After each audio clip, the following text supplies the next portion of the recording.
Hi, today we will be talking about I'm a middle-aged man who got my adventure license revoked. It was originally a novel and later adapted to manga. Now, some honorable mentions which were novel as well: Jobless Reincarnation. That time I got reincarnated as a slime. And last but not least, I'm a spider, so what? If you have not read these three, definitely check them out. Now, before we start, if you like what I do, please consider subscribing and hitting that notification bell button for more updates.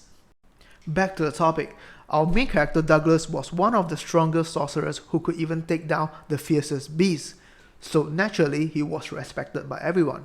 But those were glory days, because one day he contracted a strange disease where every time he used a skill, his max HP or health point is gonna drop. He was told that if he kept using those skills, he would eventually die.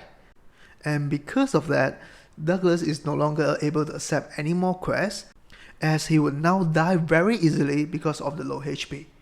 Due to the high living costs in the city, he had to leave.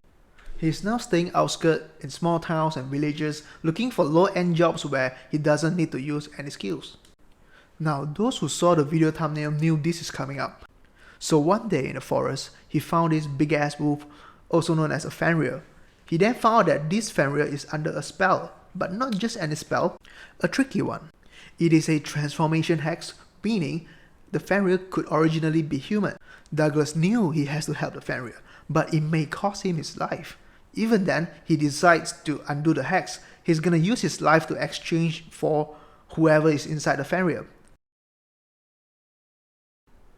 After he used his skills, Douglas is still alive, and not only that, his stats, including his HP, went back to normal. So this is what happened. His dispel skill on the wolf also affected himself, and it lifted an unknown hex from him. So that was when Douglas realized it wasn't a disease that he contacted, but he was cursed. Now back to the wolf. Apparently the skill didn't work, so Douglas knew it was an advanced hex that could only be undone by the one who put it in the first place. Fortunately, as one of the best sorcerers in the world, he still has some other tricks up his sleeve. First, he uses a skill called Shared Knowledge to learn about who was the culprit, then he transforms into that person to cast another dispel. And boom, the girl on the cover page.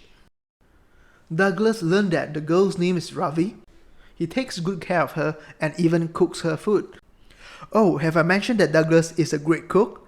I was wondering initially why would the first cover page be him holding Ravi while cooking. But along the manga I found that he cooks really amazing food. And Ravi sees Douglas as a father figure. Or is it? Anyway, this is where the story begins.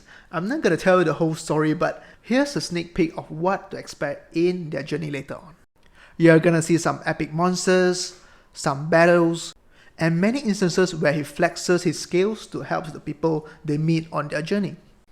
And of course, the numerous touching moments along their adventure where Douglas and Ravi strengthen their bond over time as father and daughter. Or is it? All in all, definitely an interesting read on this one. I will give it an 8 out of 10 for now, as it is still ongoing. Before we leave, I have just a short bonus clip for you.